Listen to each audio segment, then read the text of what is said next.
그리스도인이 세상 속에서나 또한 교회 안에서 산다는 것에 대해서 아주 잘 표현한 그런 말씀이 오늘 읽은 그런 본문 말씀입니다.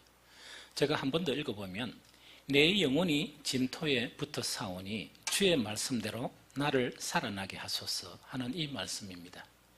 이 말씀은 세상이든지 혹은 교회 안에서의 삶이든지 그것을 표현하면 진토 속에 사는 것과 같다는 그런 의미입니다.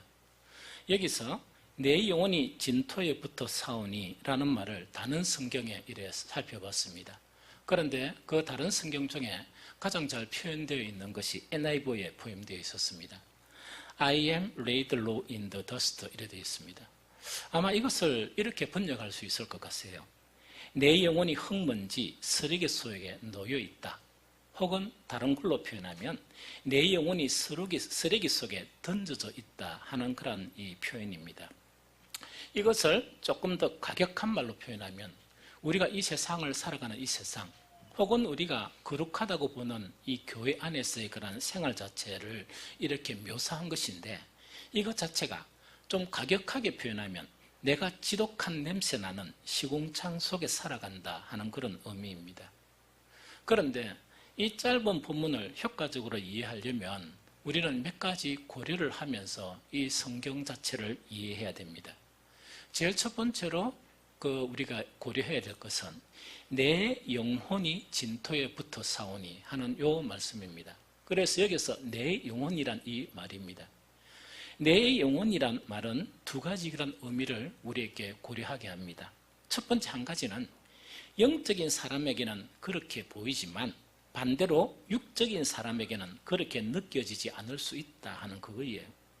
그러면 이건 무슨 말인가 하니까 영적인 사람에게는 이 세상 자체가 진토 속의 삶으로 보이지만 육적인 사람에게는 전혀 그렇게 안 보일 수 있다 하는 그것 자체를 우리가 고려해야 됩니다.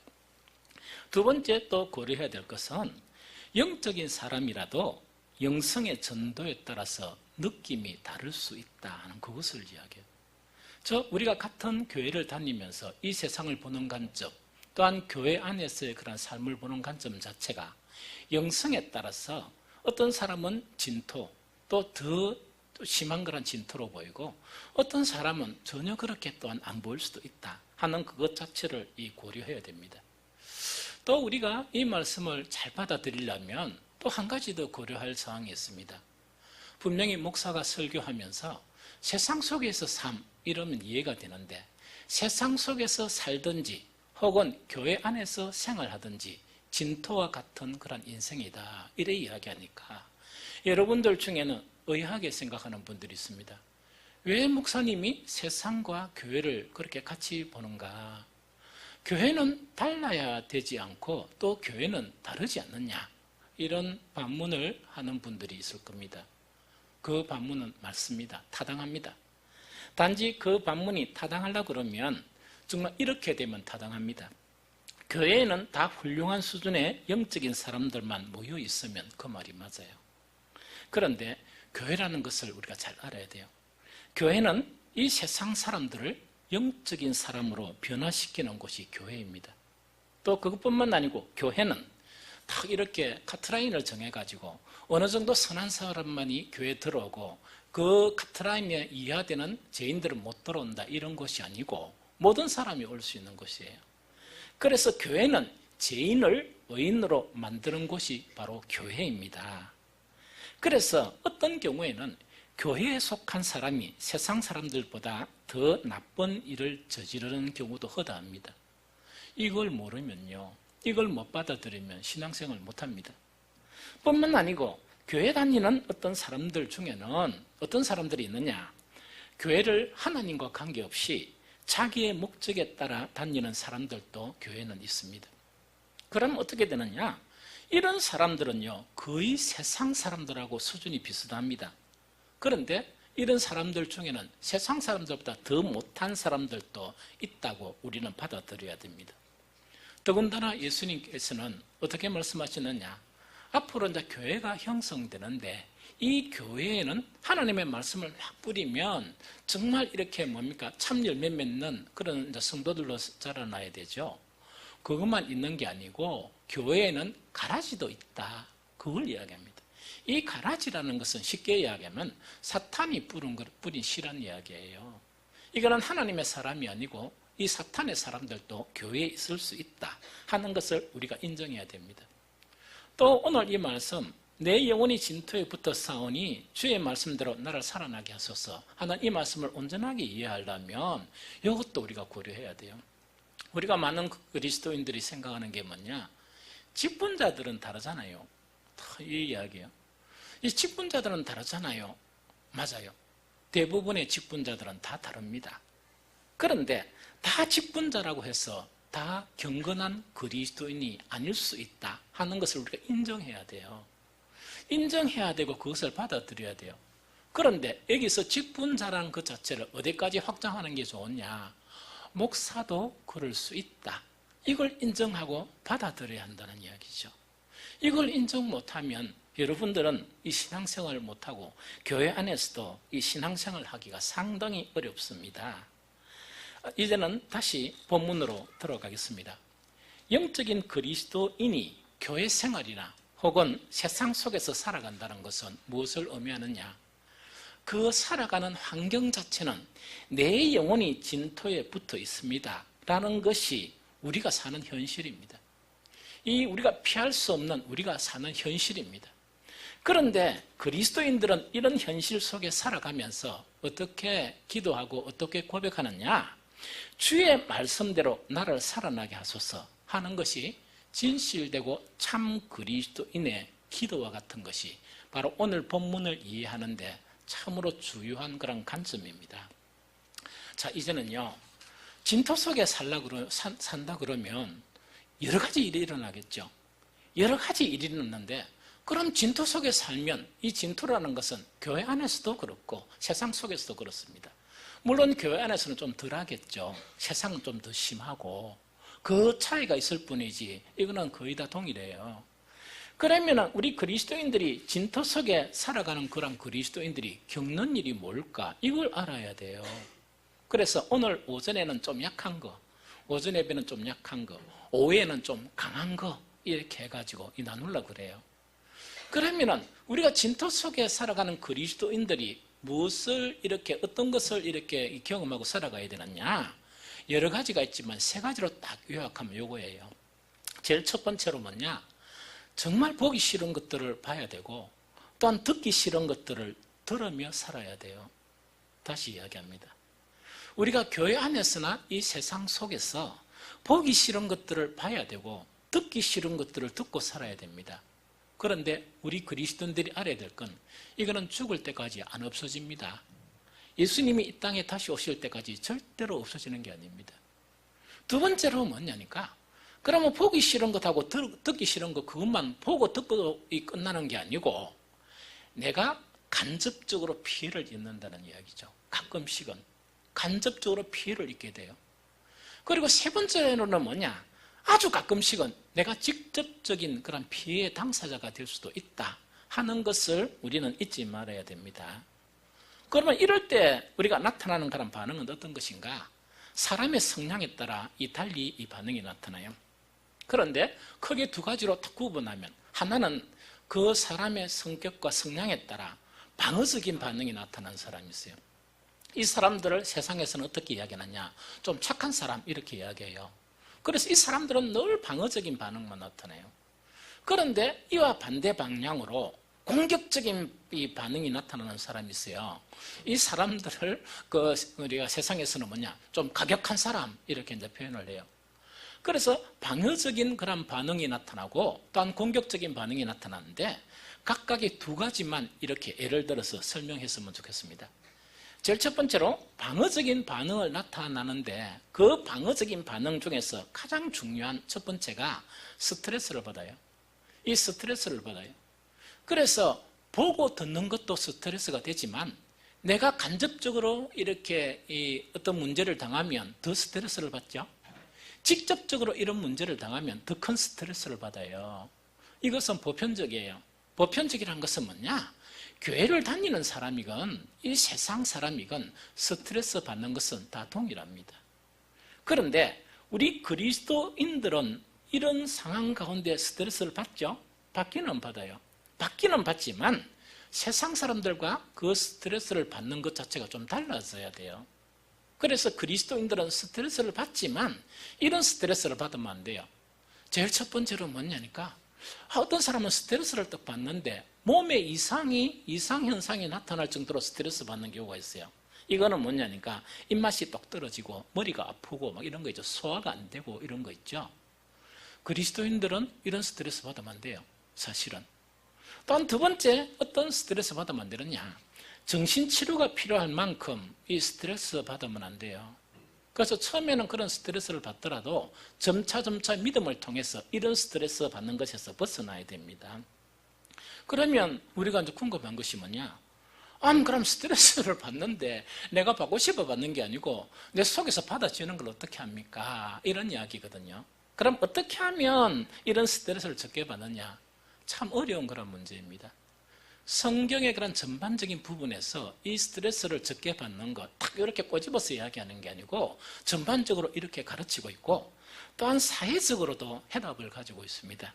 그것은 뭐냐니까 우리가 사는 그 환경이 진토 속에서 삶이라고 그랬죠. 그래서 진토는 삶의 한 부분으로 받아들여야 스트레스 적게 받아요. 진토 속에서 사는 것 자체가 바로 인생이고 이것이 내가 사는 세상이다. 이걸 받아들여야 돼요.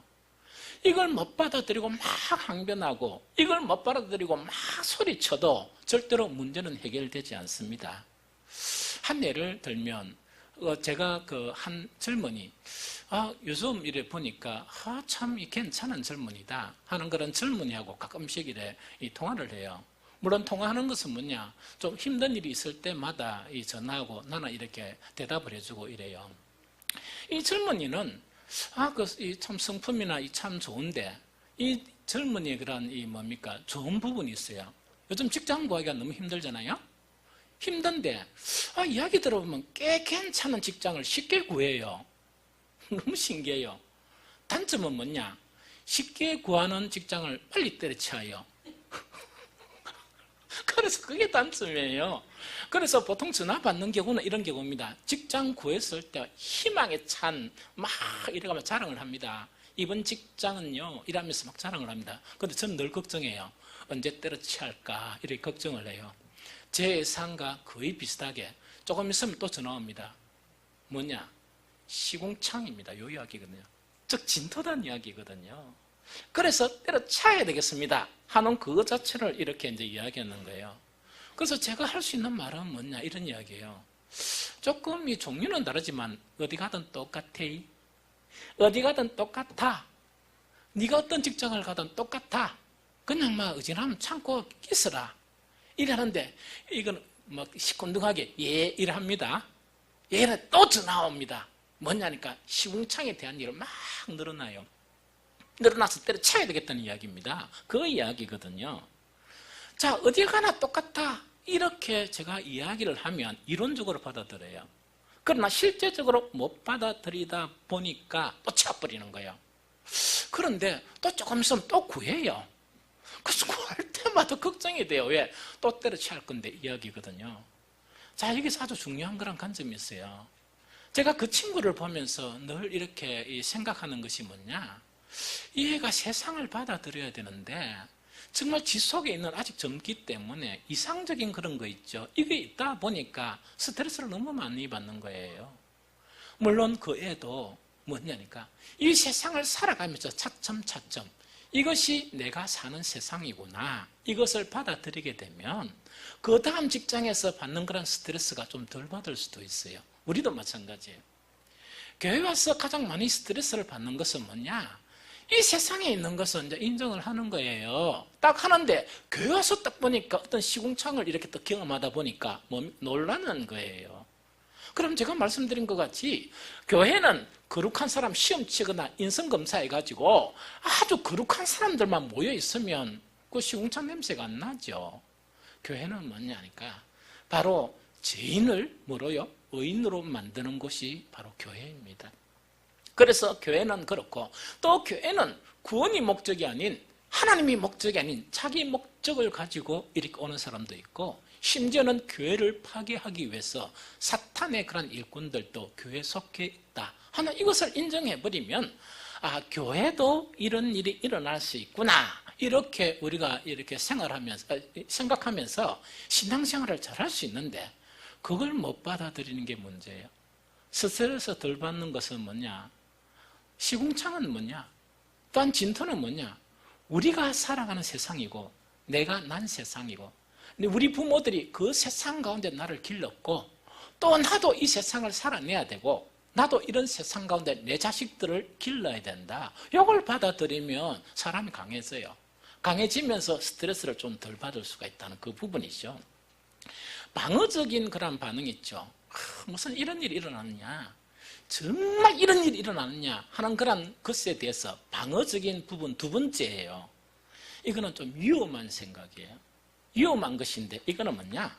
선한 삶과 의로운 삶을 포기하려는 성향이 나타나요. 다시 이야기할게요. 선한 삶과 의로운 삶을 포기하려는 성향이 나타나요. 그러면서 어떤 핑계를 대느냐? 세상에 이런데 나만 어렵게 살면 뭐하노? 그 이야기거든요. 나만 어렵게 산다고 세상이 달라지느냐? 이렇게 반응을 해요. 결론적으로 이야기할게요. 그리스도인이 이 유혹에 빠지면 그리스도인이기를 포기하는 사람이에요. 다시 이야기합니다. 그리스도인이 세상이 아무리 시궁창이고 교회에서 아무리 섞는 일을 본다 손치더라도 보더라도 뭐냐? 이 세상에 이런데 내만 어렵게 살고 내만 막 기도하고 내만 경건하게 살아가 되겠느냐? 요거는 사탄이 주는 가장 극액과 같은 그런 이 유혹이에요. 여기에 빠지면 안 됩니다. 그리스도인의 삶의 정체성은 뭐냐? 선한 싸움이에요. 그리스도인의 삶의 정체성은 선한 싸움이에요. 이거는 뭘로 표현하는가? 아무리 세상이 시궁창 같고 아무리 교회가 문제 있더라도 우리는 그렇게 되면 안 된다는 이야기입니다. 그런 상황 순간순간에서 우리는 선함을 보여야 되고 우리의 어려움을 보여야 한다. 이것이 그리스도인을 이야기하는 겁니다. 만약에요, 그렇지 않고 내가 이렇게 선하게 살아간다고 되겠느냐 하는 그 사람은 이런 것과 같아요. 마귀가 많다고 나도 마귀가 될란다, 요거하고 같아요. 그런데 선한 삶을 중단하지 않는다는 것은 뭐냐?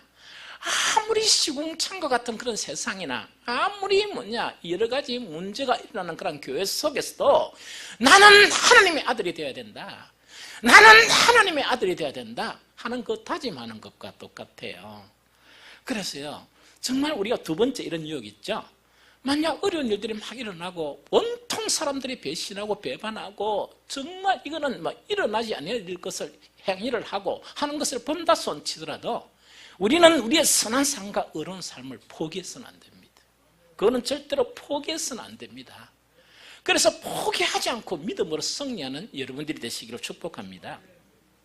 이제는요, 순한 사람 말고 좀 가격한 사람 있죠?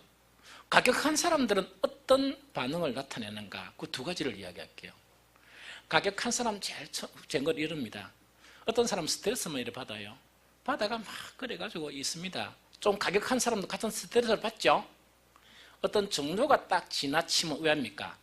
싸움을 하는 거예요. 싸움을 하는 거예요. 정말 이 그리스도인에게 싸움은 있죠. 싸운다는 것은 선한 목적이 있으면 한 번씩 싸워야 돼요. 그래서 제가 언젠가는 이렇게 설교인가 했는지 그건 잘 모르겠지만 부부 간에 서로 변화를 주기 위해서 가끔 아프지만 다퉈야 돼요. 그래서 뭐냐니까 선한 목적, 그런 건 안 되지. 그래서 더 선한 목적을 가지고는 다투고 또 화해하고 이런 거 있죠. 이런 거는 필요합니다. 그런데 세상의 대부분의 문제들이 싸운다고 절대로 없어지는 거 아닙니다.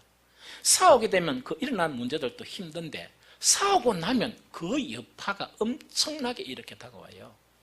그러면 그 보기 싫은 일들 때문에 스트레스가 한 10이 쌓였다 그러면 그 싸우고 난 다음에 후폭풍이 있죠. 이거는 백천 이런 식으로 나에게 다가와요. 그래서 싸우지 마세요.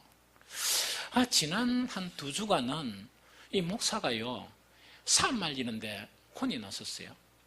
그런데 한 번은 온천천에서, 내 사랑하는 온천천에서 한 번은 우리 노예 문제 때문에 총회 가서 거기서 싸움을 말긴 거예요. 그런데 뭐를 예를 들까 이래서 처음에 울고 설교원은 덕이 안 되니까 온천천에서 싸운 그 이야기, 싸움 말긴 이야기를 이렇게 넣으려고 그랬어요. 마음을 바꿨습니다. 왜냐니까 교회도 이런 문제가 일어날 수 있다 하는 것 때문에 우리 노예 문제 때문에 총회에서 모인 그때 일어난 것을 소개하려고 그럽니다. 이때 이제 우리가 알아야 될 거는 뭐냐니까 교회가 다 거룩한 사람이면 교회는 아무 문제가 없겠죠. 그런데 정말 이 교회도 이 문제가 있다는 걸 아까 설명을 했죠. 설명을 했는데 이 문제는요, 목회자들이 모인 곳에도 마찬가지다 하는 걸 여러분들이 인정해야 돼요. 목회자들이 모인 곳도 마찬가지다 이걸 인정 못하면 여러분들이 상처를 너무 받아요. 목회자들은 주의 종이지 천사가 아니에요. 특히 목회자들은 중에서 하나님이 세운 목회자도 있지만 그렇지 않은 사람도 있어요. 이걸 갖다가 여러분들 이렇게 인정해야 돼요. 그럼 목회자들이 모인 곳에 왜 이상한 일이 일어나느냐? 그것은요, 크게 두 가지 이유입니다. 하나는 목회자의 거룩한 인성의 그런 부족이에요. 목회자들은 그런 거룩한 인성을 좀 가져야 되는데 이 성품이 좀 탁월해야 되는데 옛날에 살았던 그런 여러 가지 한가득하는 그런 것들을 좀 없애고 이 주님처럼 이렇게 생각하고 살아야 되는데 그에 대한 훈련이 부족한 거예요. 단지 막 목회만 하고 막 기도만 했었고 딱 그것을 좀 소홀히 한 거예요. 그러다 보니까 결정적인 순간에 옛날 성품이 되살아나다 보니까 참으로 이렇게 정말 이거는 듣지 말아야 되고 보지 말아야 될 그것을 보게 되는 거예요. 두 번째는 뭐냐? 목회자 속에서도 아까도 이야기했지만은 한 가지는 사탄의 일꾼들도 있다 하는 걸 인정해야 돼요. 여러분들요, 예수 그리스도께서 이 복음을 전하시고 이 성천하시고 난 이후에 교회가 형성되었어요. 교회가 형성되고 난 지금부터 계속 어떤 일이 벌어지느냐? 목회자들의 싸움이 벌어져요. 어떤 싸움이냐? 하나는 복음을 왜곡하는 그런 척이 있으면 하나는 복음 자체를 지키려고 하는 그런 척과 이렇게 싸우게 되는 거예요. 그 전쟁과 싸움의 역사가 복음의 역사예요. 교회의 역사예요. 그런데 한 번 더 이야기했지만 어떤 경우에는 위기가 있었어요. 어떤 위기가 있었느냐? 정말 이렇게 뭡니까? 이 사건들 그 자체가 세력이 너무 강한 거예요. 너무 강하고 복음적인 그런 사람들이 정말 이 종교회의를 통해서 누가 보더라도 투표하면 지게 되어 있었어요. 그런데 아주 신기한 방법으로 그 사람들이 전 거예요.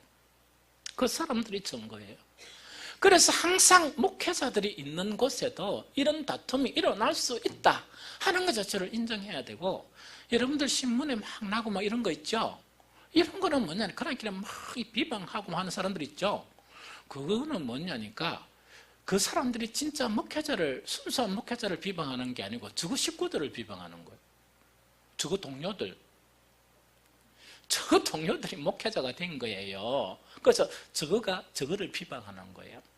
그래서 인터넷상이나 언론상에 일어나는 그런 모든 일을 보면서 이것도 일어날 수 있다 하는 것을 받아들여야 우리는 신앙생활을 할 수 있어요. 그래야 신앙생활을 할 수 있어요.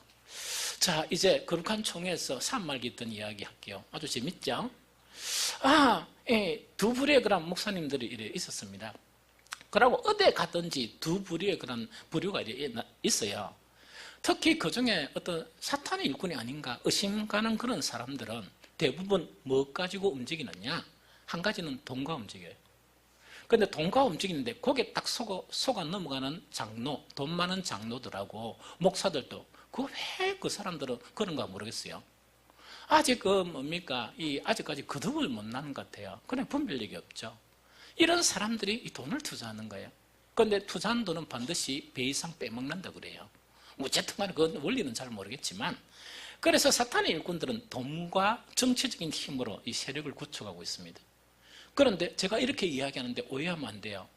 모든 정치하시는 분들, 우리 교회도 정치가 있어야 돼요. 노회나 총회, 그건 정치예요. 그렇다고 해서 모든 정치하는 분들이 다 사탄의 일꾼은 아니에요. 그러다 보니까 좀 하나님의 일꾼하고 사탄의 일꾼들이 항상 대립되고 싸우는 거예요. 어쨌든 간에 이 총회 회관에 가서 우리 노예 뭔가를 해결하려고 이렇게 하는데 도저히 상식적이 아닌 일들이 전개되고 있는 거예요. 그러다 보니까 다수, 그 사람들은 일부예요. 또 일부인데 힘이 막강해요. 참 이상하죠. 그래서 항상 그러면 일부라도 이겨요, 때론. 그래서 정말 도저히 상식적이 아닌 일들이 그런 전개되고 순진한 목사님들이 항변에도 거의 무시를 당하는 그런 일이 일어났어요. 그래서 저도 너무 당황을 내가 옆에 있는 목사님한테 이게 우리가 총회에서 우리가 받은 그런 공문하고 다르지 않느냐, 탁 이렇게 바꿔버린 거예요. 이거는 전혀 다르지 않느냐 하면서 이제 이야기를 하고 있습니다. 그때 순지파에 속한, 순진파 있죠? 에 속한 한 목사님이 못 참은 거예요. 못 참아가 팍 일어나가 앞으로 향해 나가면서 뭐라 하는 거니까 큰 고함을 지르면서 목사이기 이전에 인간부터 되라, 이 XX야. 탁 이렇게 돼버린 거예요. 재밌죠? 여러분도 아무도 안 자네. 다시 이야기할까요? 벌떡 일어나가지고 앞으로 팍 나가면서 목사이기 이전에 인간부터 되라, 이 XX야. 다 이렇게 된 거예요. 요거는 그 사람들이 딱 이렇게 되도록 만들어 놓은 거예요. 왜? 그 양반들은 싸움의 전문가예요. 그래서 목사라도 3명, 4명 붙어도 져요. 아주 강단이 있고 이래요. 그런데 이 XS에 하면 나가는 이 목사님이 딱 보니까 키는 조금 이러하지만은 덩치는 아주 단단하게 생겼어요. 그래서 한판 하자는 이야기겠죠. 그래서 이 XS에 한 탁 나가는데 목사님들이 당황해가지고 어쩔 줄을 모르는 거예요. 그래서 제가 왜 있는가 하니까 탁 과감하게 나가 앞을 탁 저지은 거예요. 이러면 안 됩니다. 제가요 몸살 날 뻔했습니다. 와, 그분이 나도 그래도 이 체력을 하는데 힘이 워낙 세가지고 잡아가 탁 터치니까 제가 또 키가 좀 작잖아요. 그래도 제가 그 부터가 말긴다고 여러분들 목사가 얼마나 수고한 줄 압니까? 그 고생을 했었어요. 내려오는 그 길이 정말 참담한 마음이, 이 참혹한 그런 마음을 가지고 다시 부산으로 내려오고, 딴 분들은 거기 남아서 또 해결을 하고 이랬는데 저는 이제 차표를 이렇게 끊어놨어요. 이래가지고 내려오는 그런 길이 참으로 참혹했습니다. 저도 하나님 앞에 정말 늘 한탄을 좀 했었어요. 어떻게 한탄을 했느냐? 제가 노예나 어떤 총회 관련되는 일을 이렇게 아주 무시해버리고 차단했을 때는, 안 봤을 때는 괜찮아요. 그런데 어쨌든 간에 목사는 의대입니까? 소속이 노예잖아요. 또 노예 소속은 총회잖아요. 이러다 보니까 들어야 되고 봐야 되고 이래요. 그래서 제가 뭐냐니까 저런 분들이, 저런 악한 분들이 어떻게 이 목사가 될 수 있고 어떻게 신성한 총회나 그곳에 이 회합에 이렇게 들어올 수 있느냐, 이거 자체가 너무 힘들었어요. 너무 힘들어서 제가 몇 번 하나님께 뭐라고 기도했느냐, 여기 앉아가지고요 크게, 제가 보통 조문조문 기도하거든요. 이때는요 부들들 떨면서 아버지 하나님, 그렇게 저 목사님들하고 저놈들을 쫓아내보내주세요. 쫓아내보내주세요. 이래가 막 이 탄원을 한 거예요. 그 탄원을 막 하면 소리치면서요, 하나님 저놈들을 쫓아내보내주세요. 안 그러면 제가 났을까요? 이런 거 있잖아요. 이래 막 한 거예요. 그런데 기도 가운데 깨달은 것이 바로 뭐냐, 이걸 깨달은 거예요. 이 세상 속의 총회, 즉 하나님 나라에서 총회가 아니기 때문에 그렇다는 이야기죠. 그리고 주님이 오실 때까지, 주님이 재림하실 때까지 목사 네가 아무리 기도해도 그 사람들 안 없어진다, 요거였습니다. 네가 아무리 탄원하고 부들부들 떨고 이렇게 기도해도 안 없어진다. 그래서 네가 할 일은 부들부들 떨지 말고 뭘 해야 되느냐, 어떤 순간에도 네 할 일이나 똑바로 해라. 어떤 순간에도 네 할 일이나 똑바로 하고, 어떤 경우에서도 선함과 진리를 나타내 보이는 것이 목사인 네가 정말 이 진흙탕 같은 교회 안에서, 이 교단 안에서 정말 살아가야 될 방식이다. 그리고 이것을 너는 가르쳐야 한다 하는 것이 바로 뭡니까? 이 기도의 그런 응답이었어요. 만약에 그때요 정말 선함을 위해서 심한 몸싸움이 많이 일어났다, 기자도 와가 막 촬영도 하고 막 이래요. 그럼 그런 가운데 뭐 신한 몸싸움이 목사 대 목사 사이에 일어났다, 이러면 그 황당한 일도 문제지만은 경건을 해치는 더 큰 문제가 이렇게 나타나지 않겠습니까? 그래서 우리 그리스도인들도 이 세상에 일어나는 일들 속에서 정말 거룩한 목적 있는 다툼이 있죠. 이건 해야 돼요. 그러나 없어질 수 없는, 해결할 수 없는 그런 다툼의 일에 참여하지 말아야 됩니다. 만약 그리스도인들이 정말 참지를 못해가 정말 내가 딱 나서가 그래도 싸움에 참여하죠. 참여하면 싸움 이후의 일들의 그런 후유증 있죠.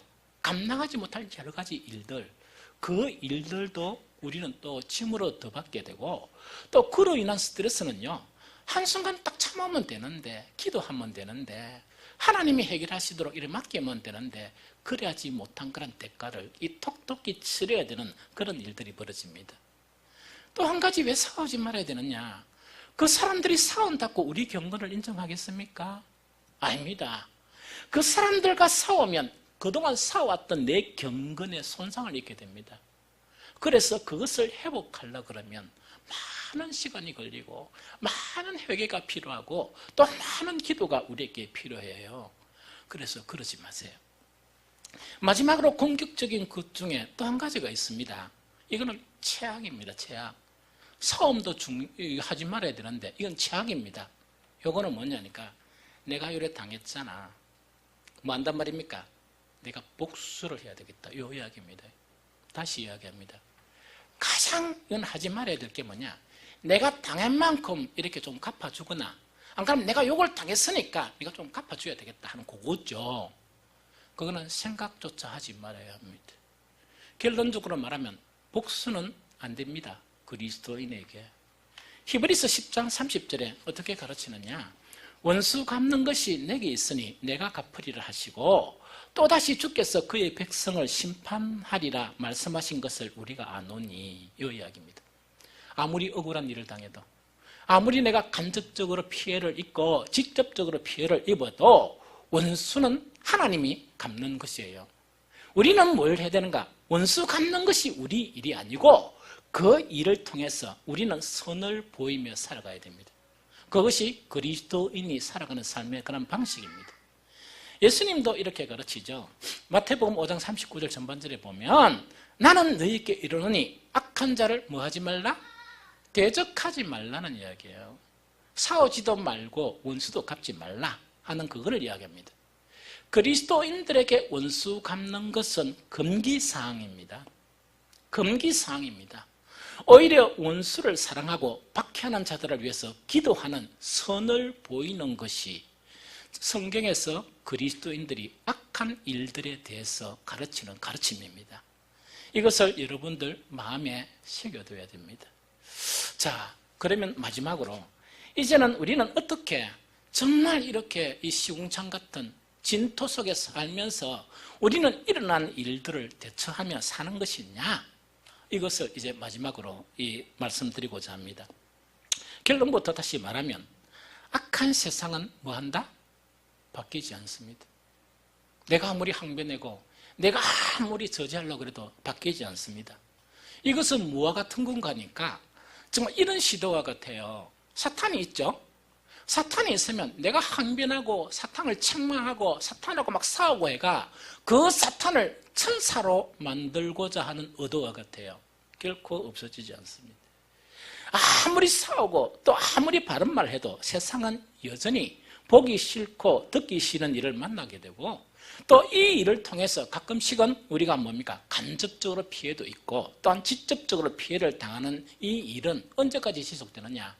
내가 죽을 때까지 지속이 되고 또 우리 자녀들이 살고 또 우리 그 자녀들의 자녀들이 살 동안에 계속 일어나는 일입니다. 이걸 인정해야 돼요. 이거는 주님이 오실 때까지 일은 일어나야 됩니다. 왜? 이 세상은 죄인들이 사는 것이고 이 세상은 누가 이렇게 관리하고 있느냐? 사탄이 강력하게 관리하고 있기 때문에 일어나는 것입니다. 그래서 이런 세상에서 그리스도인들이 사는 해답이 오늘 본문 말씀이에요. 내 영혼이 진토에 붙어 싸우니 하는 것은 뭐냐? 정말 진토와 같은 이 세상 살면서 보기 싫고 듣기 싫은 일, 혹은 내가 간접적 피해를 당하고 직접적 피해를 당하는 그 일을 이야기합니다. 이런 일은 우리 힘으로 없앨 수 없습니다. 이런 일은 주님이 재림하셔야 없어집니다. 이런 천국에 가야 없어집니다. 이 세상에 살 동안 이런 일은 있다 하는 것을 우리가 인정해야 돼요. 그러면 이것을 통해 가지고 우리는 늘 뭡니까? 스트레스 받죠? 그래서 밥도 못 먹고 이 더운데 뭡니까? 병원까지 입원하고 이런 사람도 있어요. 우리 교인들은 아무도 이러지 말았으면 좋겠습니다. 아무도 이러지 말았으면 좋겠습니다. 그것뿐만 아니고 이 세상이 이래 더러운데 내 혼자 선하게 살아간다고 무슨 일이 일어날까 하면서 뭐냐니까 아따 모르겠다 막 이렇게 하면서 뭔가니까 정말 경건의 그런 삶 자체를 포기하는 그런 경우도 있습니다. 그런데 성경의 말씀은 뭐냐? 너희가 스트레스도 받지 말고 경건의 삶을 포기하는 힘 있는 그런 힘을 잃어버린 그런 상황 가운데 뭘 해야 되느냐? 주의 말씀대로 나를 살아나게 하소서, 이 이야기입니다. 그건 무슨 이야기냐? 이런 상황 가운데 내가 이 제약을 없애는 것이 아니고 내가 사탄을 진멸하는 것이 아니고 내가 이 모든 일어나는 문제를 내가 심판하고 판단하는 것이 아니고 이 일을 통해서 뭐라고요? 내가 스트레스 받는 일을 안 당하게 또 내가 선한 일을 행해나가고 정말 진리를 보이고 어렵게 되는 걸 보이는 그 삶이 우리의 삶인데 이런 일을 당하면 힘이 잃어버리죠. 힘 잃지 말고 하나님의 말씀으로 다시 회복해서 여전히 그렇게 살아라 하는 그걸 이야기합니다. 다시금 말씀드릴게요. 진토는 우리에게서 제거할 수 없습니다. 진토는 우리에게서 제거할 수 없습니다. 그러면 어떻게 되느냐? 그 진토가 있는 속에서 우리는 절망하지 말아야 되고 힘을 잃지 말아야 됩니다. 절망하지 말고 힘을 잃지 말아야 되려면 힘을 얻어야 되죠. 무엇을 통해서 힘을 얻느냐? 그 순간순간 하나님의 말씀을 통해서 힘을 얻어서 여전히 우리는 초연하게 의를 나타내고 여전히 초연하게 우리는 진리를 나타내고 우리는 여전히 초연하게 착함을 나타내는 것이 바로 우리가 살아야 될 부분이다 하는 그것에 대한 설명이에요. 성경은 이 부분에 대해서 조금 더 적극적으로 이렇게 우리를 가르쳐요. 적극적으로 가르치는 그 부분이 시편 119편 27절 전반입니다. 시편 119편 27절 전반입니다. 나에게 주의 법도들의 길을 깨닫게 하여 주소서. 나에게 주의 법도들의 길을 깨닫게 하여 주소서. 오늘 본문은 뭐냐? 정말 그런 일을 당하면 내가 절망을 해가지고 선을 행한 힘이 없어지는데 무엇을 통해서 힘을 회복하라? 하나님의 생명의 말씀을 통해서 힘을 회복해서 악한 일들이 여전히 있는 것 가운데 우리는 뭐를 보이라고? 선을 보이고 진리를 보이고 착함을 보이라는 그게 가르침이에요. 그런데 방금 읽은 나에게 주의 법도들의 길을 깨닫게 해주셔서 하는 거는 그거하고 좀 차원이 달라요. 어떤 차원인가 하니까 자 봅니다. 매 순간순간 이상한 일들이 일어나고 이거는 뭐냐? 콱 하는 일들이 일어납니다. 그럼 우리에게 이 일을 처리하고 싶은 게 뭐냐? 다투고 싶고 이 일을 처리하고 싶은 게 뭔가 하니까 원수 갚고 싶고 하는 일이 뭡니까? 아주 이거는 해답처럼 딱 명료하게 나타납니다. 요거는 왜 그러냐 하니까 하나님의 말씀대로 이 사람들에게 보여줄 수 있는 것을 보여주지 못하기 때문에 내가 보여줄 것은 뭡니까? 주님 잠깐만 계십시오. 또 어떤 사람 이래 하죠. 하나님 타고 기도를 해요. 보통 10분에서만 1분만 하죠. 주님 요거는 못 참으니까 잠깐만 눈 감으세요. 팍 해가지고 한 번 쏴버리죠. 그렇죠. 원수가 뻗버리고 막 이렇게 할 거 아닙니까? 그래 하고 난 다음에 잠깐만요 해가 그 잠깐이 나중에는 뭡니까? 여러 가지 일들로 해가 막 고민이 되는 거예요. 그 여파 때문에 여러 가지 일들을 당하게 되는 거예요. 사탄이 노리는 건 그걸 노리는 거예요. 사탄은 그걸 노리는 거예요. 우리를 더 어렵게 만드는 거예요. 그럼 여기서 나에게 주의 법도들의 길을 깨닫게 해주십시오 하는 이것은 뭐냐? 우리가 즉각적인 싸움을 통해서 반응하지 말고 내가 직접 원수받는 것을 통해서 또 다른 악을 만들지 말고 하나님의 말씀대로 반응하는, 즉 그리스도로 반응하는 길을 나에게 가르쳐달라는 거예요. 이 적극적이죠? 다시 이야기할게요. 내가 딱 싸움을 통해서 반응하지 말고 내가 직접 원수 갚는 것을 통해서 반응하지 말고 내가 하나님의 말씀을 보니까 그 상의 순간순간에서 어떤 카드로 이렇게 어떤 카드의 진리, 어떤 카드의 선함, 어떤 카드의 의를 이렇게 할 줄을 모르는 거예요. 알면 했을 건데. 그래서 뭐냐? 내가 나에게 일어난 그런 순간순간의 일들을 통해서 어떻게 하나님의 말씀을 통해서 어떤 선한 것을 보여줘야 됩니까? 어떤 진리를 보여줘야 되고 어떤 착함을 보여줘야 됩니까? 하는 것을 나에게 깨닫게 해달라는 그 말씀이에요. 우리 그리스도인들은요, 이 진토와 같은 세상 속에 살아가면서 이걸 배워야 되는 거예요. 이걸 계속 배워야 되는 거예요. 이걸 배우려 그러면 바로 어떻게 해야 되느냐? 하나님의 말씀에 이렇게 붙들려 있어야 돼요. 매 순간순간 정말 일어나는 나의 감정이나 사탄의 그런 속임수에 귀를 기울이지 말고 그리스도를 생각하고 하나님의 말씀을 생각하면서 주님, 내가 이런 상황을 당했는데 어떤 진리의 카드로, 어떤 선함의 카드로, 단 어떤 착함의 카드로 나는 이것을 마무리해야 됩니까? 그래서 내가 이 세상에 소금으로 나타나고 이 세상에 빛으로 나타날 수 있습니까? 그렇게 하라는 이야기. 그렇게 하라는 이야기. 이것의 해답을 갖는 가장 귀한 것을 이야기할게요. 우리의 생각을, 육신의 생각을 부인하세요. 우리의 생각을, 육신의 생각을 부인하고요. 육신의 생각이 우리 속에 차지하면요, 싸워요. 또 뭔가 아주 교묘하게 이렇게 복수를 해버릴까? 딱 그런 생각이 들어요. 이 육신의 생각을 거부해버리고 영을 따라 쫓는 그 생각이 있죠. 그런 생각을 하면 하나님께서 뭘 보여주시느냐? 하나님의 말씀을 통해서 그 순간에 잠깐 당황하고 잠깐 혼란스러웠지만 무엇이 진리이고 무엇이 옳음이고 무엇이 선함이고 나의 행동을 어떻게 해야 정말 의로운 행동이냐? 그리스도인으로서 하나님의 아들로서 의로운 행동이냐? 그걸 가르치게 되는 거예요. 로마서 12장 21절은 이렇게 가르쳐요. 악에게 지지 말고 선으로 악을 이기라. 이거는요, 바로 이런 삶이 없이는 도저히 이루지 못합니다. 순간순간 육신적인 생각을 거부해버리고 영을 쫓아가는 그런 생각을 하면서 하나님의 말씀을 통해서 어떻게 선을 보일 것이냐, 하나님의 말씀을 통해서 어떻게 의를 보일 것이냐, 이런 노력이 없이는 우리는 절대로 악에게 선으로 이길 수가 없습니다. 성경은 뭐냐? 악에게 악으로 대항하지 말고, 그러면 우리는 정말 거룩한 하나님의 아들이 악한 사람이 되어버려요. 그래서 선으로 악을 이기라 하는 것이 성경의 가르침입니다. 이제 결론을 맺겠습니다. 우리 사랑하는 성도 여러분, 제가 이렇게 계산해 보니까 아무리 빨리 하더라도요, 더위는 조금 더 지속될 것 같아요. 그래서 한 몇 주 동안 더 더위가 이렇게 지속될 것 같아요. 특히 더위 때 온천에서 사망하는 것도 내가 보니까 아무것도 아닌 일이에요. 아무것도 아닌 일이거든요. 더우니까 왜 됩니까? 정말 더 참기 힘든가 봐요. 그래서 이 더운 상황 가운데 가정이나 직장이나 사업장 혹은 이 사회나 교회에서 내가 원하지 않는 여러 가지 일들이 일어날 수 있고 또 상식이 아닌 일들을 당할 수도 있습니다. 이때 우리는 경건의 훈련이란 건, 그리스도로 살아간다는 것은 뭘 의미하는가?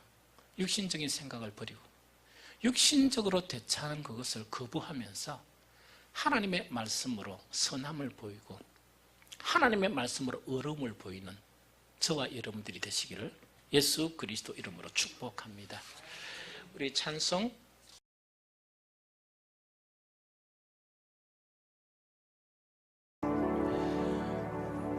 함께 읽을 하나님의 말씀은 구약성경 시편 91편 1절 2절 말씀입니다.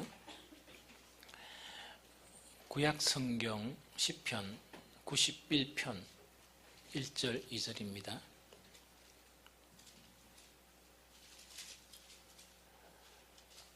우리 한 목소리로 읽도록 하겠습니다.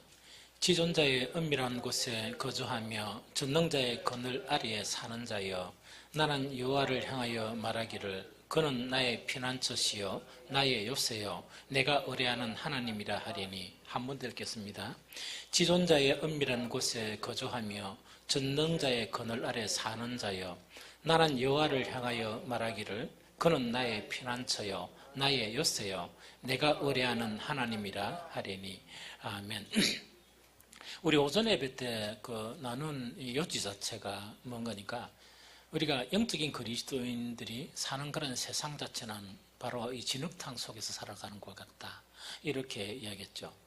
그러다 보니까 이 진흙탕 속에서 살아가는 것을 아주 가볍게 적용한 것이 이제 어떤 것이었는가 하니까 우리가 별로 듣기 싫은 것도 듣게 되고 또 보기 싫은 것도 보게 되고 또 그런 일을 통해서 간접적으로 직접적으로 이렇게 내가 영향을 받는 그런 속에서 살아간다 하는 것을 이렇게 설교를 했습니다.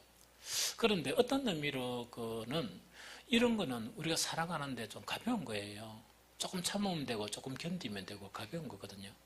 그래서 오늘 오후 예배 시간에는 그런 가벼운 일 말고 우리가 참 진흙탕과 같은 이런 세상에 살아가니까 가벼운 일 말고 좀 심한 일을 이래 당하기도 하는 그런 부분이거든요. 그럼 다시 말하면 악한 세상을 살다 보면 단지 듣기 싫고 보기 싫은 일 자체가 아니고 때로는 큰 손해를 입을 수도 있고 때로는 큰 환난을 당할 수도 있고 이런 세상에 우리가 살고 있다는 그 부분이죠. 그런데 예수님께서 우리에게 이제 기도를 가르쳐준 그 기도의 내용 속에 어떤 것이 있느냐니까 우리를 악에서 구해주소서 하는 기도를 이렇게 하라 그죠. 여기서 악에서 구하소서 하는 이 기도가 악이라 그러니까 그냥 뭐 사탄, 악한 것 이렇게 생각하죠. 그런데 이 의미 자체가 어떤 의미가 있는가 하니까 악한 자들로부터 우리를 구원해달라 이야기해요.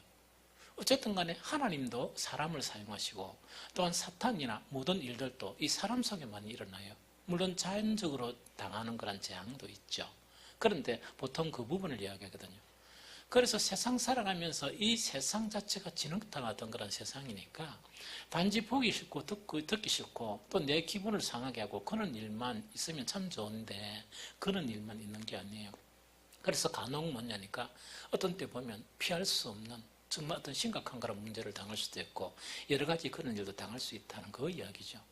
그래서 주님 가르친 기도를 한 번씩 이렇게 기도하면서 정말 이렇게 악에서 구원해달라 요거 기도하면서 특히 우리 성도들을 위해서 기도하면서 아주 간절히 기도가 되는 거예요. 왜냐니까 이 세상 자체가 얼마나 때로는 무방비 상태 정말 이렇게 환난이나 그런 모든 것이 무방비 상태로 있는데 정말 우리 성도들이 그런 일을 당하면 안 되니까 하나님이여 정말 모든 재난이나 모든 악에서 우리 성도들을 지켜달라 하는 기도가 간절하게 안 들을 수가 없게 되죠. 그것이 우리가 그런 살아가는 세상이다 하는 그걸 이야기합니다. 세상을 살아가는데 이 불안한 요소들이 너무나 많이 있어요. 많이 있는데 오늘 오후 찬양 예배는 간단하게 그러면 이 불안한 세상 가운데 우리가 보호를 받으며 살아갈 수 있는 그런 비결이 뭐냐 하는 그것에 대해서 오늘 말씀드리려고 그래요. 그래서 이거는 단지 기분 나쁘고 단지 이거는 뭡니까 내가 듣기 싫고 정말 보기 싫고 하는 그런 일이 아니고 직접적으로 내가 이렇게 당할 수 있는 그런 일들로부터 이제 보호를 받아야 되거든요. 오늘 본문 말씀 10편 91편 1절 2절은 이런 혼탁한 세상 가운데 우리가 안전하게 보호받으면서 살아갈 수 있는 비결이 바로 이것을 이야기해요. 그게 뭐냐? 지존자의 은밀한 곳에 거주하며 전능자의 그늘 아래 사는 자여 나는 여호와를 향하여 말하기를 그는 나의 피난처요 나의 요새요 내가 의뢰하는 하나님이라 하리니 이것이 형성이 되면 하나님께서 우리를 지켜주셔요. 얻어만고 지켜주시는가? 우리를 이 혼탁한 세상 가운데 눈동자처럼 보호해주세요. 눈동자처럼 지켜주신다 하는 그 부분을 이야기합니다. 그런데 문제가 뭐냐니까 오늘 오전 예배에서도 제가 이제 말씀드린 게 뭐냐니까 많은 그리스도인들이 이 말씀이 있지요. 이 말씀 자체는 사실은 이 천국 가서 사용하는 게 아니고 이 말씀은 언제 사용하는 겁니까? 지금. 이런 혼탁한 세상 속에서 진흙탕 같은 이 세상을 살아가면서 우리가 이 말씀으로 따라 살아야 돼요. 그런데 문제가 뭐냐니까 목회를 하면서 가만히 이렇게 보니까 나도 한 번씩 그렇고 우리 이제 성도들도 가만히 보니까 하나님의 말씀을 가지고 그 순간순간 아까도 이야기했죠 아침에 어떤 카드를 탁내야 되느냐 이럴 때 어떻게 이렇게 대처해야 되느냐 그걸 모르는 거예요. 그걸 잘 모르는 거예요.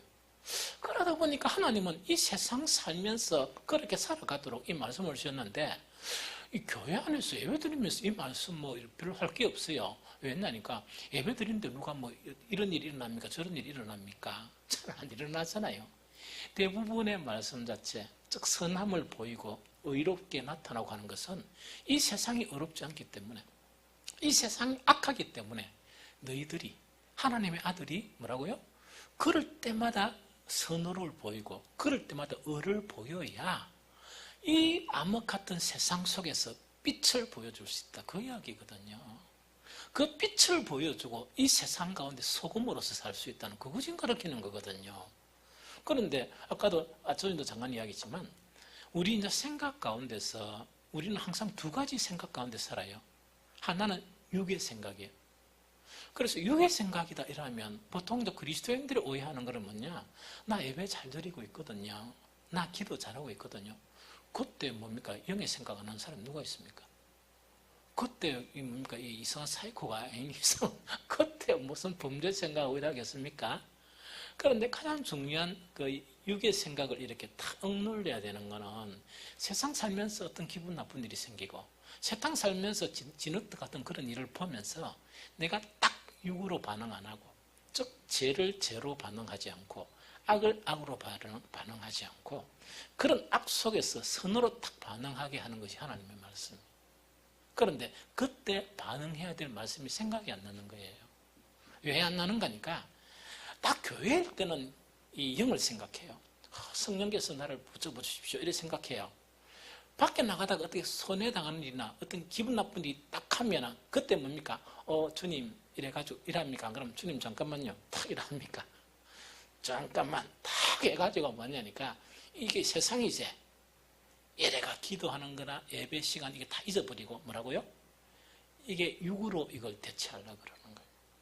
그러다 보니까 자꾸 실패를 한다는 그 이야기죠. 그래서 육에 속한 사람은 항상 육을 생각해요. 육의 일을 생각하다 보니까 그 순간순간마다 반응이 뭐냐? 낸주는 아이고 기독교인하고 세상 사람하고 똑같이 돼버리고 목사하고 세상 사람하고 똑같이 되고 막 싸우는 거 이렇게 왜 그렇게밖에 할 수 있느냐? 잠깐 영을 놓았다니, 잠깐 영의 생각을 놓았다는 이야기죠. 그래서 우리는 교회에서뿐만 아니고 이 세상 살아가는 순간순간 속에 육을 따르지 않고 영을 따른다는 것은 영의 생각을 가지는 거예요. 영의 생각을 가지게 될 때 악에 대해서 우리는 선으로 보여줄 수 있어요. 악에 대해서 선으로 보여줄 수 있는 거예요. 이것이 그리스도인의 정체성이다. 그리스도인이 배워야 할 또 이 세상을 살아가는 그런 삶의 방식이다 하는 것을 우리가 좀 이해해야 되거든요. 그런데 이제 오늘 이제 찬양 예배 때는 뭐냐? 이것 말고 뭐 기분 나쁘고 멱살 잡고 싸우는 이것 말고 진짜 어떤 당하는 재앙과 같은 그런 일, 악한 일들 이곳에서 우리는 어떻게 보호를 받느냐? 이 비결이 뭡니까? 1절, 2절을 계속 되뇌는 거예요. 그러면 지존자의 은밀한 곳에 거주하며 전능자의 그늘 아래서 사는 자여 나는 여호와를 향하여 말하기를 그는 나의 피난처요 나의 요새요 내가 의뢰하는 하나님이라 하리니 이 말씀은 어떤 말씀인가 하니까 이거 이야기예요. 우리가 하나님 믿죠? 하나님 믿으면 그 하나님하고 나와 어떤 관계성이 설정되어 있느냐 하는 것이 이 이야기예요. 나와 하나님이 어떤 관계성이 설정되어 있느냐는 그거 지금 이야기예요. 그래서 이 설정 자체가 정말 온전한 이 관계성이 설정되어 있으면 이렇게 고백할 수 있다는 그 내용이에요. 지존자의 은밀한 곳에 거주하며 전능자의 그늘 아래 사는 자. 이거는 뭡니까? 하나님하고 뗄 수 없는, 정말 하나님과 도저히 뗄 수 없는 그런 관계성을 이야기하죠. 이 관계성을 이야기하면서 2절을 이야기하는 게 나는 여호와를 향하여 말하기를 그는 나의 피난처요 요새요 내가 의뢰하는 하나님이라 이 이야기예요. 많은 그리스도인들이 보면요, 이 다윗이 고백한 주님은 나의 피난처고 주님은 나의 반석이고 주님은 나의 피할 요새고 이걸 막 예하고 예하는데 교회 안에서 이걸 예할 필요가 있겠습니까? 별로 예할 필요가 없어요. 왜? 그렇게 막 대놓고 뭡니까? 뭐 싸우고 할 그런 일이 없거든요. 여기 정작 필요한 거는 어디서 필요하냐? 세상에 나가가지고 뭡니까? 주는 나의 피난처. 여기 지금 필요하거든요. 그런데 불필요할 때 교회에서는 뭡니까? 이걸 나의 피난처, 이걸 막 고백을 해요. 정작 필요한 것은 어디입니까? 세상에서 그래야 되죠. 세상에서 그만큼 하나님을 붙들어야 되죠. 그럼 왜 실패하느냐? 주님 잠깐만요. 잠깐만 계세요. 이 도저히 내가 못 찾겠거든요. 이래가지고 하다 보니까 교회 사모 필요 없는 주님은 나의 피난처 시오 요새시오 이 필요 없는데 교회에서는 하는데 세상에 나가 일을 딱 당하다 보면 뭡니까? 감정이 일어나고 육신적인 그런 생각이 일어나면서 주님은 잊어버리는 거예요. 이 고백은 언제 하는 것이냐? 세상 가운데 여러 가지 재난을 만나거나 한나라를 만날 때 그때 하는 거예요. 그때 딱 붙드는 거예요. 그러면은 이것은 아까도 얘기했지만 이거는 뭐가 일어날 때 이런 진정한 고백이 나오는 거니까 하나님의 관계성이에요. 그럼 하나님의 이런 관계성이 될 때 이것이 나와요. 그러면 관계성에서 가장 중요한 부분을 세 가지 이야기하면 제일 첫 번째로 뭐냐? 이렇게 하나님과의 깊은 관계성을 가지는 것은 하나님이 우리를 사랑한 것은 의심할 여지가 없어요. 왜요? 독생자 예수 그리스도까지 우리를 위해서 내주셨으니까. 문제는 우리 사랑의 문제예요, 항상. 그래서 이런 고백을 할 수 있는 것은 하나님은 우리를 사랑하시는데 한 점의 의심도 필요가 없습니다. 문제는 뭐냐? 우리가 하나님을 사랑하는 그것이 되어야 이런 아주 은밀한 관계, 이런 밀접한 관계를 유지할 수 있어요. 지난 금요일인가 수요일인가 신명기를 이렇게 여러분들 강의하면서 뭐라 그랬습니까? 요단강 앞에 이제 이 가나안에 진군하면서 모세가 당부를 하죠. 어떻게 당부를 하나니까 너희가 이 가나안을 건너서 이때 너희가 홍해를 건너서 아닙니다. 무슨 어디로? 요단강을 건너서 어디로 들어가면 가나안에 들어가면 반드시 잊어버리지 말아야 된다. 첫 번째 뭡니까? 하나님을 사랑해야 되고 하나님의 법을 잊어버리지 말아야 한다. 그거 당부예요. 그런데 그때 너희가 하나님을 사랑한다. 이 사랑은 어떤 사랑이라? 아가페라 그랬습니까? 아닙니다. 아이고 요거는 뭐냐? 어떤 사랑이라 하는 거니까 남자 여자가 아주 젊었을 때 열정적으로 사랑하죠. 사랑할 때 서로 못 보면 막 힘든 거 있죠. 그 사랑이에요. 그러면 여기서 하나님의 사랑의 의미라는 건 어떤 의미인가 하니까 여기서 뭐 고상하게 뭐 아가페고 이타적 이런 거 하지 마세요. 하나님한테는 이타적일 필요도 없습니다. 무슨 말겠죠? 우리 인간들한테 필요하지. 이때 하나님을 사랑한다는 것은 하나님이 절절히 그리워지고 하나님이 절절히 뭡니까? 이 가까이 하고 싶고 그걸 이야기해요. 그래서 지존자의 은밀한 곳에 거주하며 전능자의 그 나라에 산다 하는 의미 자체는 어떤 의미인가 하니까 이 세상을 살면서 인격적인 하나님을 만나고 난 다음에 그 하나님이 계속 그리워지는 거예요.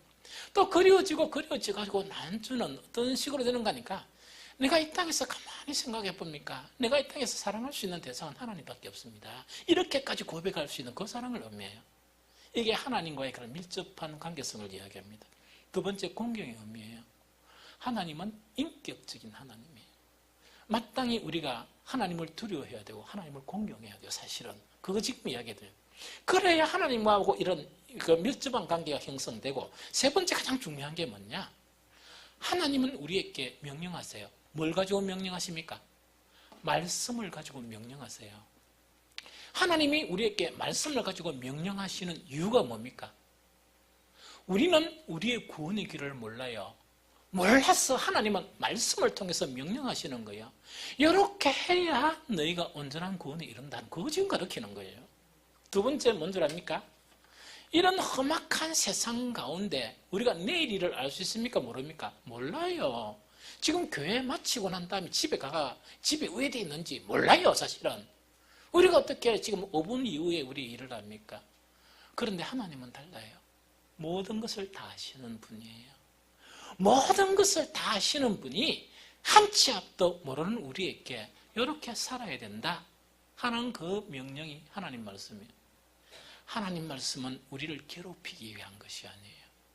하나님 말씀을 우리는 괴롭히기 위한 것이 아니고 바로 뭐냐니까 우리를 구원하기 위해서고 그런 의미에서 우리에게 말씀을 주시는 거예요. 그런데 우리는 또 이렇게 합니다. 우리를 속이는 거예요. 하나님 사랑합니다 이렇게 고백하면서 하나님을 정작 사랑하면 그 말씀을 들어야 됩니까? 안 들어야 됩니까? 들어야 되죠. 바쁘다는 핑계로 여러 가지 핑계로 말씀을 멀리하는 거예요. 그거는 지존자의 은밀한 곳에 거주하는 사람이 아니에요. 요한복음 14장 21절에 어떻게 말씀하고 있느냐? 나의 계명을 지키는 자라 나를 사랑하는 자니 나를 사랑하는 자는 내 아버지께 사랑을 받을 것이요 나도 그를 사랑하여 그에게 나를 나타내리라. 자 봅니다. 아까 이야기했죠. 지존자의 은밀한 곳에 거하는 그런 사람에게 가장 필수적인 게 하나님을 사랑하는 거예요. 하나님을 막 이렇게 찾고 막 사랑하는 거 있답니까? 혹시 여러분들 그냥 대답은 하지 말고 그냥 여러분들 스스로한테 이야기합시다. 예수를 믿고 난 다음에 한 번이라도 그렇게 막 이렇게 막 처절하게 이렇게 했나? 그 연애하는 아이들처럼 그렇게 막 하나님 사랑해 본 적 있어요? 그냥 여러분들 대답하고. 그런데 한때 잠깐 사랑하다가 지금은 뭡니까? 그런 사랑이 있나? 혹시 이런 상태가 아닙니까? 그럼 이런 상태는 하나님과의 관계성이 많이 멀어진 거예요, 사실은. 좀 이해가 되죠? 그래서 하나님을 사랑한다는 그 증거를 예수님은 이야기하는데 내 말을 지키지 않고 어떻게 하나님을 사랑한단 말이냐? 하나님을 사랑하는 것이 뭐 한다고요? 내 말을 지키는 것이다. 하나님을 사랑하면 뭘 찾게 된다고요? 말씀을 찾게 되고 찾는 것만이 아니고 이 말씀대로 살려고 몸부림치는 거예요. 그것이 사랑의 그런 증거다 이 이야기입니다. 어쨌든 간에 지존자의 은밀한 곳에 거하는 하나님과의 관계성이 정립된 이 사람에게는 어떤 일이 일어나느냐 그게 중요해요. 두 가지만 이야기할게요. 시편 첫 번째로 시편 91편 3절 한 읽어봅니다. 시편 91편 3절요. 3절 자 시작. 이는 그가 너를 새 사냥꾼의 올무에서와 심한 전염병에서 건지실 것이미로다 이야기다. 그죠? 자 이게 봅니다. 아까도 이야기했죠. 이 세상은 얼마나 여러 가지 사건들이나 여러 가지 악한 일들이 많습니까? 그 속에서 늘 하나님이 눈동자처럼 보호를 받을 수 있는 비결이 지존자의 은밀한 곳에 거하는 거예요, 사실은. 이런 곳에 거하면 어떤 결과가 나타나느냐? 이는 그가 하나님께서 너를 새 사냥꾼의 올무에서와 심한 전염병에서 건지실 것이미로다 이야기입니다. 그럼 쉽게 이야기가 전염병이 막 창궐하죠? 창궐하는 가운데서도 하나님이 지켜주신다 안 지켜주신다? 지켜주신다는 이야기예요. 그럼 얼마만큼 지켜주시는가? 시편 91편 7절이에요. 시편 91편 7절. 자, 7절 한번 읽어봅니다. 자, 시작. 1000명이 내 오른쪽에서 10,000명이 내 오른쪽에서 엎드러지나 이 재앙이 내게 가까이 하지 못하리로다. 이거는 이야기입니다. 가령 예를 들면 한 가지만 설명하면 전염병이 막 창궐하다 보니까 막 여기서 다 쓰러지는 거예요. 여기서 저기서 다 쓰러지는데도 불구하고 뭐라고요? 1000명이 쓰러지고 10,000명이 쓰러져도 하나님은 그 사람을 뭔다고요? 눈동자처럼 보호해 주신다는 그 이야기입니다. 이 이야기예요. 이게 뭐야? 어떻게 이제 휴가 갔다가 이 사모가 이 뭡니까? 감기가 걸렸어요, 여름에. 여러분들 감기가 딱 걸리면 같이 앉아 밥 먹고 서로 이래 먹고 이래 잘 됩니까? 안 그러면 혹시 감기 오는 거 아닌가 이런 생각이 들겠죠? 저는 사모하고 다 이래 했습니다. 이렇게 막 밥도 이래 막 이래 먹고 있다니까 이래가 막 자기가 이래가 내 입에 주면 또 맞고 이랬습니다. 그런데 뭐냐니까 목은 늘 아픈 것이고 날 때까지 뭐 감기는 별로 없었어요. 이제 이런 부분이 이제 뭐냐니까 우리가 상식적으로 생각해 1000명이 넘어지고 10,000명이 넘어지면 나도 넘어질 것인데 하나님과 은밀한 관계를 이렇게 가지는 사람은 하나님 눈동자처럼 보여주세요. 이걸 경험해야 돼요. 이걸 경험해야 돼요. 하나님은 정말 아껴서 그렇게 보여주세요. 한 번씩 우리 성도들을 이렇게 생각해요. 우리 성도들은 뭐냐니까 악한 성도들이 별로 없잖아요. 전부 다 대체로 성품이 온유하고 좀 착해요. 단지 좀 아쉬운 부분이 있으면 영성이 조금 이렇게 거시기하죠.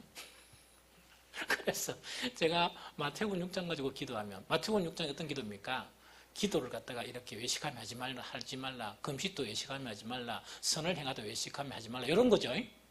그럼 그 말씀을 딱 가지고 기도하면 제가 잠깐만요 주님 이랍니다.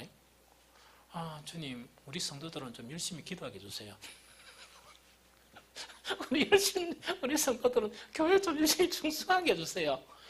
우리 성도들 이것 좀 아직 필요 없고요. 금식도 좀 열심히 하게 해주세요. 그거부터 기도요. 그거부터 기도요. 그래서 그렇게 하면 그 다음에 뭡니까? 좀 위선적인 것에 좀 탈피가 하게 해달라 하는 그런 부분이죠. 우리 성도들 이렇게 참 좋아요.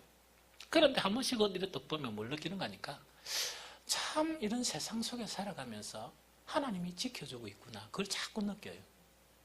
하나님이 우리 성도들이나 우리 자녀들을 참 많이 보호해주고 있구나. 이걸 느껴요. 그래서 참 하나님이 그나마 하나님이 많이 이렇게 아끼구나. 그래서 그런 위험한 곳에서 일단 다른 교회 목사님들 이렇게 한 번씩 보면 무슨 일이 터지고 저런 일이 터지고 뭐 이런 이야기를 들어요. 듣다가 보면 가만히 내가 생각해 보면 우리 성도들을 참 지켜주시구나 하는 그걸 느껴요. 그런데 하나님과의 은밀한 관계를 유지하면 하나님은 운동자처럼 우리를 보호해 주신다. 1000명이 넘어지고 10,000명이 넘어지도 하나님은 보호해 주신다 이 이야기. 좀 이해가 되겠죠? 그럼 두 번째 한 가지만 딱 하면 이야기입니다. 이 놀라운 거예요. 시편 아까 91편 11절 12절 한번 볼까요? 시편 91편 11절 12절 11절 12절 우리 같이 한번 읽어봅니다. 자, 시작. 그가 너를 위하여 그의 천사들을 명하사 내 모든 길에서 너를 지키게 하심이라. 그들이 그들의 손으로 너를 붙들어 발이 돌에 부딪히지 않게 하리로다. 이 천사의 그런 존재가 드디어 나타나요. 이거는 뭐냐니까 저도 이런 거를 무수히 체험했어요. 사실은 무수히 체험했어요. 그럼 이거는 뭐냐니까 하나님과 그런 아주 밀접한 그런 관계를 유지하는 사람은 하나님이 눈독자처럼 보호해 주시면서 누구를 따라 붙인다? 우리의 눈으로 확인할 수 없는 천사를 따라 붙이는 거예요. 이 천사를 딱 따라 붙여서 왜 했나고요? 모든 길에서 천사로 딱 지키게 해주신다는 이야기예요. 천사로 지키게 해주시고 때로는 뭡니까?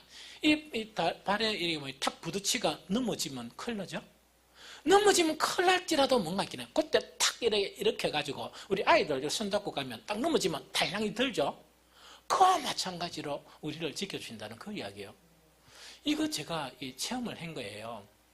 교회 수탄 공사를 하면서 제가 피 흘리는 거는 사소한 피는 여러 흘렸지만 얼굴에 피가 팍 이래 내려온 거는 한 번 했어요. 그거는 뭐냐니까 저 뒤에 보르고 산다고 혼자 사다가 그 겨울에 있다입니까? 그걸 좀 깨가지고 일하려고 깨다가 부르고 탁 떨어지고 바로 직격으로 떨어진 거예요. 와, 당황스럽대요. 피가 푹 일어났다니까 뭔가 이렇게 좀 시법지다. 사목은 팍 가까이 꾸몄어요. 꾸몄는데 나머지는 가만히 생각하니까 크게 다쳐야 되는데 왜 안 다쳤을까? 이런 생각이 들어요.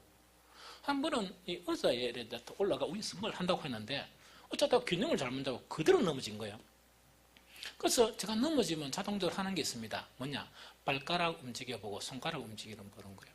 아프긴 엄청 아픈데 발가락 움직이고 손가락 딱 움직이지만 괜찮구나, 감사하다 해가 이 통증이라는 거는 한 시간 있으면 사라져 버리거든요. 그리고 또 이래저래 하면 사라져 버리거든요. 제가 안 부러지면 괜찮거든요. 그런데 한 번은 뭐냐니까 그 우리 컴프레서 있죠. 그걸 들고 이제 지하실로 내려간 거예요. 근데 지하실 내려가니까 그 계단이 조금 어두워가지고 제가 지하실 이렇게 공사하다가 말한 거 있죠. 어둡다 보니까 컴프레서를 이래 들고 이래 가다가 다리를 헛디뎠던 거예요. 헛디리가 정신없이 넘어졌어요. 컴프레서하고. 그래서 제가 그때 딱 넘어질 생각한 게 오늘이 그날이다. 오늘이 그날인 건 뭡니까? 오늘 정말 한 이분할 수 있는 날이구나 이래 생각했어요. 그래가 정신없이 탁 넘어져가지고 이렇게 정신을 떡 차려가지고 또 한 게 뭡니까? 발가락을 살살 움직여봤어. 발가락을 살살 움직이고 손가락을 살살 움직여보니까 안 아픈 거예요. 그런데 컴프레서에서 보면 다리 하나 불러지고 그 다음에 뭡니까? 지금 좀 정상적이 아니에요. 바람도 좀 세고. 그리고 컴프레서는 많이 망가지는데 나는 멀쩡한 거예요. 그런데 그래 넘어지고 난 다음에 좀 이렇게 되게 아파야 산모 이래가 내가 폰도 잡고 일하는데 멀쩡한 거예요.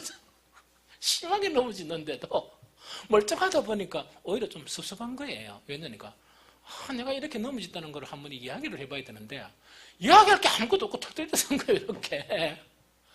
이게 뭐냐니까 수도 없이 이런 일을 겪었어요. 천사가 뭔가 이렇게 탁 이렇게 건져주는 거예요. 천사가 그 순간순간에 처음에는 그런 일을 할 때 제가 어떻게 고백했는가 하니까 그래 내가 명수권사하고 갔나? 내가 운동신경이 이래 빠르지? 이래 생각했거든요. 그래서 늘 하는 이야기가 우리 성도들이 이래 안 하고 운동신경이 빠른 내가 이렇게 당한 게 참 다행이다. 최장로가 그랬으면 분명히 어떻게 탈났을 거라.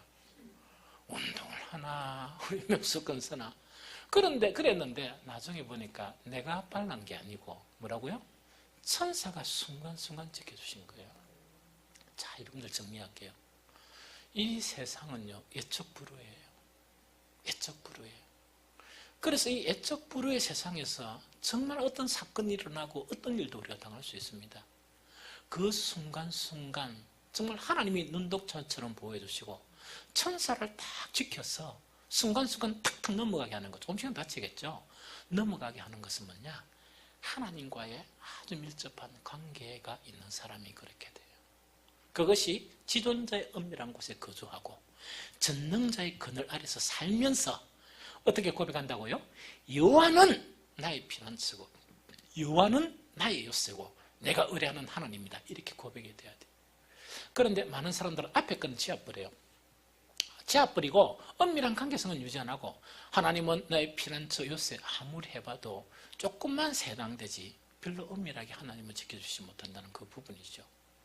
자, 이제 우리 성도님들은 정말 하나님과의 관계성이 중요해요. 밀접해야 돼요. 그래 혹시 우리 속에요 그 하나님에 대한 그런 아주 사랑 그것이 없어졌으면 이거는 회복해야 돼요. 왜? 하나님은 인격적인 하나님이세요. 우리의 그런 사랑을 요구하세요. 성경 전체의 핵심되는 내용이 뭐냐? 마음을 다하고 힘을 다하고 성품을 다하고 목숨을 다해서 하나님을 강하게 사랑하는 거예요. 이것이 모든 말씀 속에 최고의 말씀인 것을 기억하고 그 사랑을 회복하는 저와 여러분들이 되시기를 축복합니다.